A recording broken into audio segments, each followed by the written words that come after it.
Amém, senhor.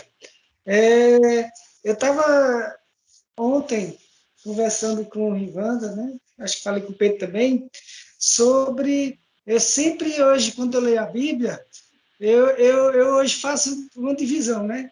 Hoje o mundo tem uma divisão antes de Cristo, depois de Cristo, né? Nasceu Jesus, depois nasceu Jesus. Eu tenho a minha divisão pessoal é antes da cruz e depois da cruz, né? Antes da cruz, para ser o tabernáculo, para entrar na presença do Pai, precisava disso daí realmente, assim, um coração puro, mãos limpas, porque existia uma lei, e precisava dessa lei. O sacerdote só entrava no tabernáculo quando ele se purificava, quando ele matava o carneiro, quando era purificado pelo sangue, e mesmo assim ele entrava com cordinha, porque se lá dentro ele morresse, o pessoal puxava. Era Hoje verdade. não. Hoje é o contrário. Cristo nos chama do jeito que nós estamos para que a gente se purifique dentro do tabernáculo. Nós não precisamos nos purificar fora do tabernáculo para entrar. Nós precisamos entrar para nos purificar. Então, não existe regras para entrar no tabernáculo. Hoje a gente entra do jeito que está. Então, a gente não pode se julgar para poder entrar na presença do Pai e adorá-lo. Mas nós temos que entrar na presença do Pai e adorá-lo para sermos purificados, para que haja uma mudança de vida. Nós não precisamos mudar de vida para entrar na presença dele, mas precisamos entrar na presença dele para mudar de vida. Então, depois da morte de Cristo, depois da consumação, é essa a visão, né? Então, eu sempre que eu leio a Bíblia, hoje eu leio nesses dois sentidos. O que é que Jesus fez antes da sua morte e o que é que Jesus fez depois da sua morte, na ressurreição, quando ele voltou, né? E eu busco andar em cima disso, do que ele fez e do que está consumado e que já é meu, né? Então, eu tento trazer a minha consciência da minha alma aquilo que o meu espírito já tem. Meu espírito já é perfeito. Tudo no meu espírito já está consumado. Eu, em espíritos, a imagem de Jesus olha para mim e me vê perfeito. E eu tento trazer essa perfeição para a minha alma, para o meu momento atual, e entre na presença do Pai, e na adoração, e na palavra, para que isso se torne realidade em minha vida. Porque se eu for esperar que isso se torne realidade em minha vida, para eu entrar na presença do Pai, e ser um tabernáculo, ser a morada dele, isso não vai acontecer, né? Porque só vai acontecer ele em mim, restaurando, né? Eu usei a analogia, né? Eu escutei na internet um pregador falando uma coisa bem interessante, né? Ele falou o seguinte: se já pensou se Deus nos podasse de uma vez só e tirasse tudo que é de ruim da gente?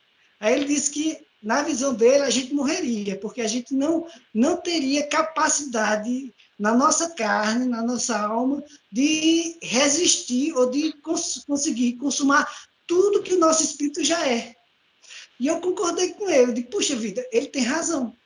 Por isso que o Pai vai nos podando aos poucos. Nós vamos entrando na presença dele, ele vai cortando o galhozinho aqui, vai tirando aquela folha ali, aquele galho que não está frutificando, ele vai e tira, para que a gente vá se tornando a imagem de Cristo, né? Então, isso não vai ser uma coisa da noite para o dia, mas precisamos desejar isso de coração. Esse é o passo, né? Como fazer? Eu sempre perguntava, né, pai, como fazer? Como ser perfeito? Como ser santo? Como ser, né? Não se preocupe, vá entrando na minha presença e vocês vão se tornando perfeitos. Eu vou fazendo o trabalho. O único, a única coisa que nós podemos fazer é desejar isso de todo coração. Pai, eu desejo ser podado. Eu desejo estar na tua presença. Eu desejo ser santificado. Eu desejo que isso que atrapalha o meu caminhar contigo saia da minha vida. Mostra como eu posso trabalhar isso no meu coração, né? Como eu posso tirar esse desejo, como eu posso tirar essa mágoa, como eu posso perdoar, como eu posso amar. E aí o pai vai podando aquelas folhas e aqueles galhos que impedem que isso aconteça, e nós vamos florando, né, e dando frutos para aquilo que o nosso coração deseja, né? Ele é capaz de fazer muito mais além do que nós pensamos ou desejamos. né? Nós pensamos e desejamos isso, e ele vai fazer além disso. É isso que ele quer fazer em nossas vidas, né? Então, é maravilhoso isso, né? Então, venham a mim todos que estão cansados e sobrecarregados, e eu vos aliviarei, né? Ele não diz, venham a mim os que já estão aliviados, sem carga, sem pecado, sem nada, e eu vou andar junto com vocês, né? Ele diz, venham, e eu é que vou tirar esse fardo, para que vocês possam andar mais livre, né? Então, tudo foi consumado na cruz, né? Então, geralmente, eu pego esses versículos, Anselmo, Salmos, principalmente o Antigo Testamento, e eu sempre jogo à luz da cruz, à luz do que foi consumado, do que Jesus consumou, e vejo se bate. Se não bate, eu fico com o que foi consumado. Se bate, eu utilizo aquilo na minha realidade, né?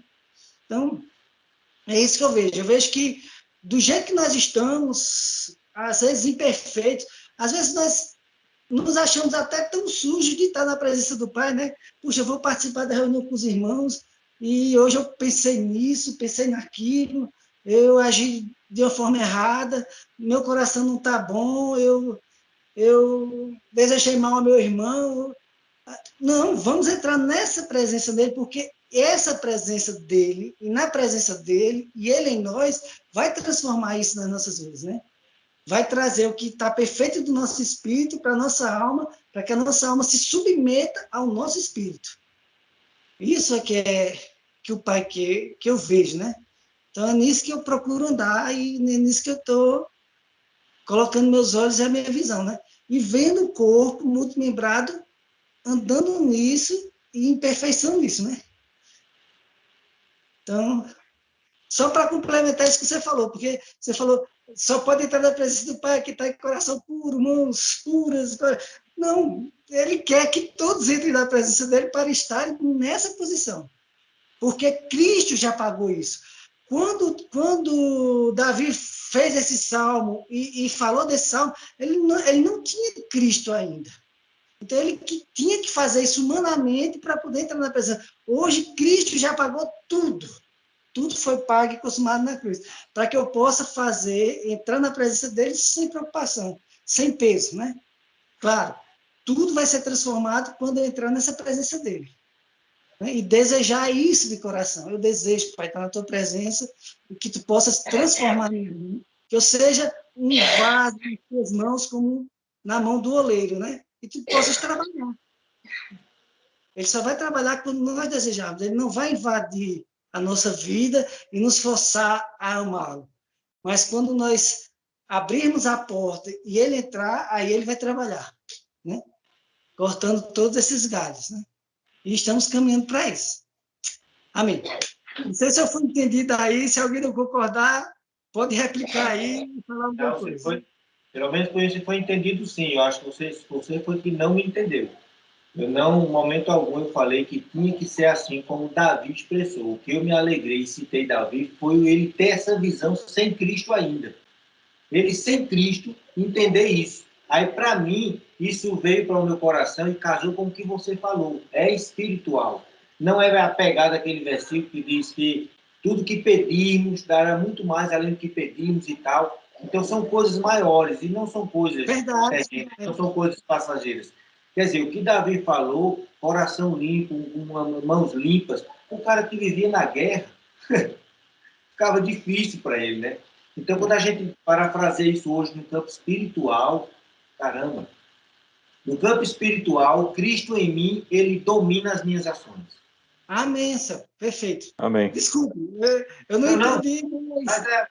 Mas foi formidável, foi bom porque deixou mais claro, nós dois, o nosso pensamento. Eu entendo assim, eu creio que o também tenham entendido que ficou mais claro agora. Porque hoje, Anselmo, a igreja tradicional ela faz isso, né? Jesus falou que ele não veio para os sãos, mas sim para os doentes, né? Ele não veio para os santos, mas para os pecadores, né?